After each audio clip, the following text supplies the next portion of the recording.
ክብራትና ክብራን ውድ ክሪሴ እንዲያለምቱ ቤተሰቦች እንደምን ከረማችሁልኝ ዛሬ የተቆለፈበት ቁልፍ ምዕራፍ 2 ክፍል 14 ይዤላችሁ ቀርቤያለሁ እስከ መጨረሻው ድረስ አብራችሁን ቆዩ የተቆለፈበት ቁልፍ ዶክተር ምህረት ደበበ እንደጻፈው ባለፈው መላኩ ከስንክሳር ጋር የነበረውን ቆይታ ተከታትለናል ዛሬ ደግሞ እንዲህ እንመለከታለን ግን የለም አለቀ በቃ ያለቀ ነገር ነው ብሎ እራት አብሯቸው ለመብላት ፈቃደኝነቱን ገልጾ ማታ ላይ የተከታተሉበት ፒዛ ቤት እንደሚመጣ ነግሯት ወደ ቤቱ ሄደ እቤት እንደገባ ነበር ሰሞኑን ሁሉ ደጋግሞ ይደውል የነበረው ማርቆስ እንደገና የደወለው ስልኩን አንስቶ ደህንነቱንና ከአቅም በላይ በሆነ ምክንያት ስልኩን እንዳላነሳ ነገረው ምክንያቱም ሲመጣ ብቻ እንደሚነግረውና ከ3 ቀን በኋላ ሲመጣ እንደሚቀበለው ተነጋገሩ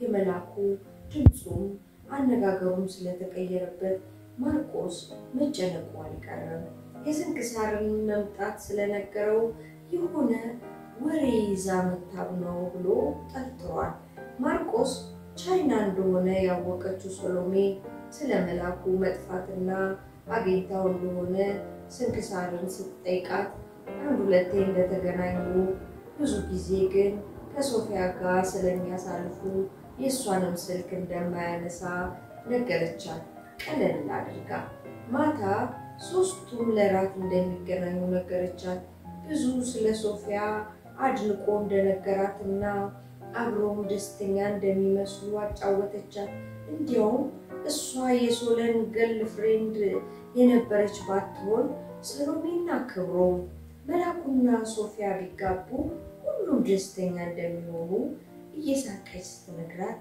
የሶሎሜ አንጀት ማረሩ አልቀረም በመጨረሻም ሶሎሜም ከቻልሽ ስልኬን እንዲመልስልኝ ንገሪው የሆነ ጉዳይ በጣም እንደምፈልገው አደራ እኔም ከ15 ቀን በኋላ መምጣት አይቀርም ያኔ እንገናኛለን ታንኪዩ የኔ ቆንጆ አንቺ ባትኖሪልኝ ኖሮ ምን ይውጣኝ ነበር ብላ ተሰነባብተው ስልኩን ዘጉት ለሚቀጥሉት 2 ቀናት አለመደወሉን ስልኳንም አለመመለሱ ስላናደዳት አጠር ያለ ኢሜል እንዲህ ብላ ጻፈችለት ሄይ ምንድነው ነገሩ እኮ በጣም ልነግርህ የምፈልገው ጉዳይ ስላለኝ አሁን መነጋገር ስላለብን ነው እባክህ ስልኩን አንሳው ወይም ደውልልኝ ሶሎሜ ይላል ሶሎሜ በምትሰራው ጽሁፍ አንፃር የሱ ምክርና እገዛ ፈልጋ ነበር ደጋግማ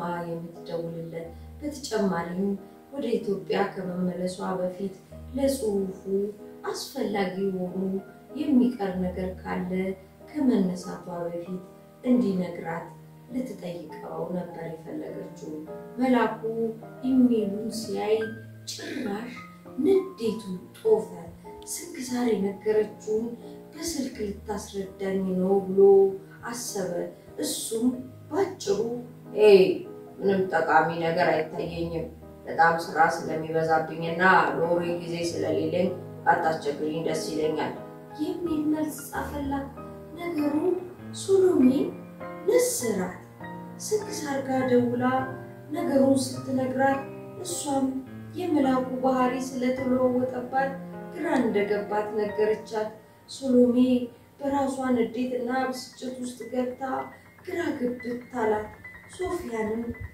በጣም ሳትጠላት አልቀረችም የሷም ቁጣና ንዴት እያየለ መምጣቱ አልቀረም ከሐዘኑም ጋር ስንክሳር የምትነግራት ነገር ተደማምሮ እሷም መላኩን ማግኘትም ማየትም አስጠላት ግን ደግሞ ኢትዮጵያ ስትሄድ ምንድነው የምታደርገው ያሰበችው ሁሉ የተናደባት ስለመሰላት እንደገና ግራ መጋባት ውስጥ ገባች ማርቆስ ከመጣ በኋላ መላኩ ልክ እንዳልሆነ ገብቶታል ከሶፊያ ጋር ማውርቶ ያገኘው ፍንጭ አልነበረም ሶሎሜ ደግሞ ኢሜሉንም ስልኩንም አልመለሰችለትም ከመላኩ ጋር ስለ ሶሎሜ ለማውራት ቢሞክርም መላኩ አሻፈረኝ አለ ጭራሽ ስለሷ ማውራት እንደማይፈልግና ማርቆስ ስለሷ ማውራቱን የሚቀጥል ከሆነ ጓደኝነታቸው እንደሚጎዳና ላያገኘው እንደሚችል ቁርጥ አድርጎ ነገረው።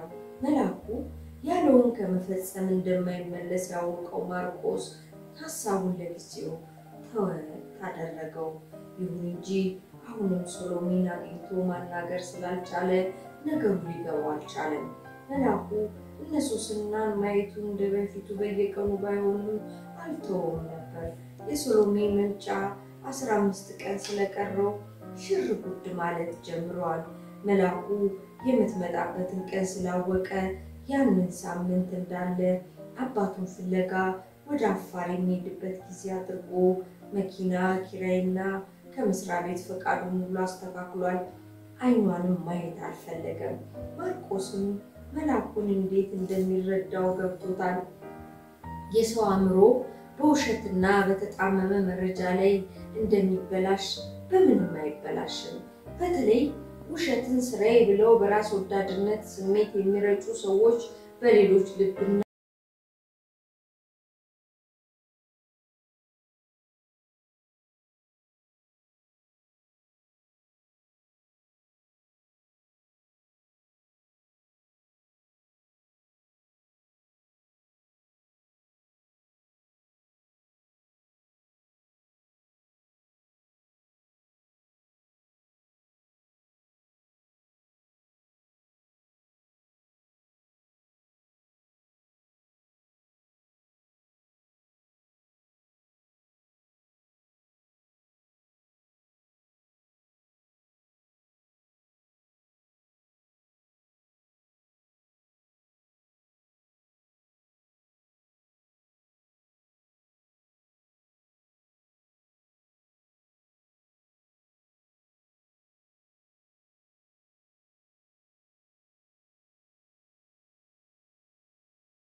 ንዑስ ርዕሱ መተላለፍ ይላል።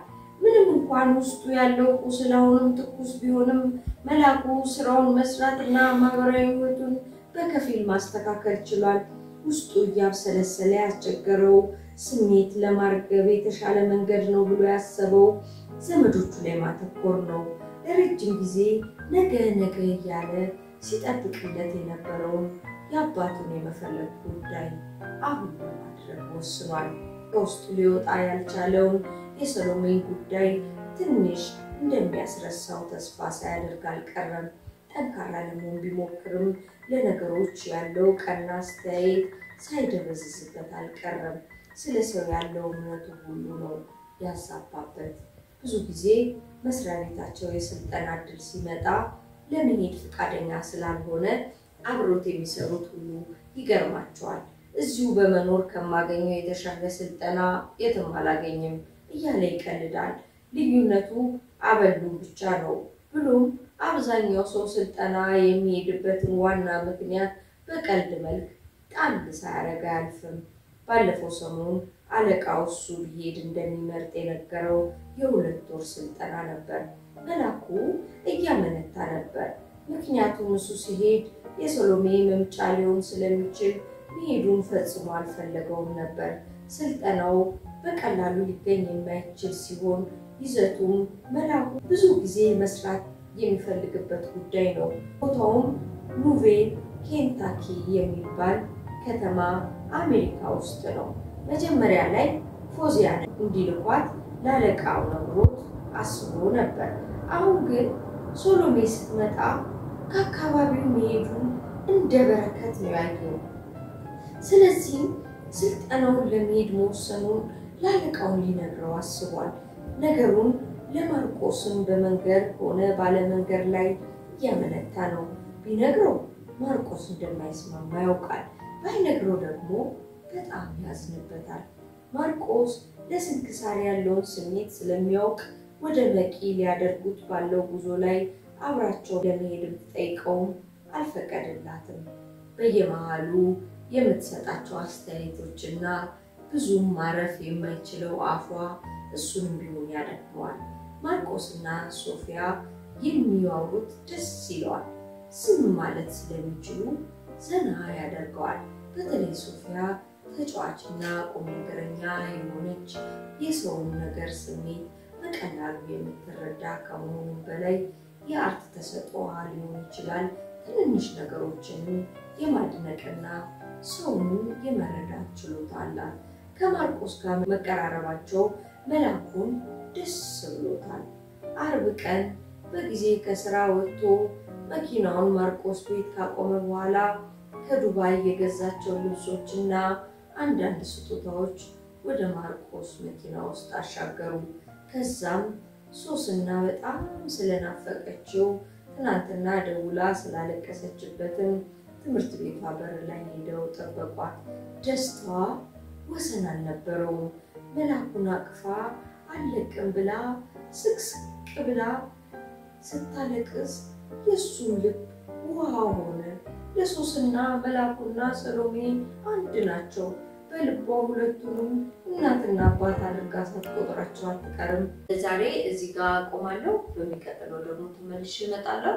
እስከዛው በሰላም ቆዩ። በያላችሁበት እግዚአብሔር አምላክ ሀገራችንን ሰላም ያድርግልን። ሰላም ሁኑ።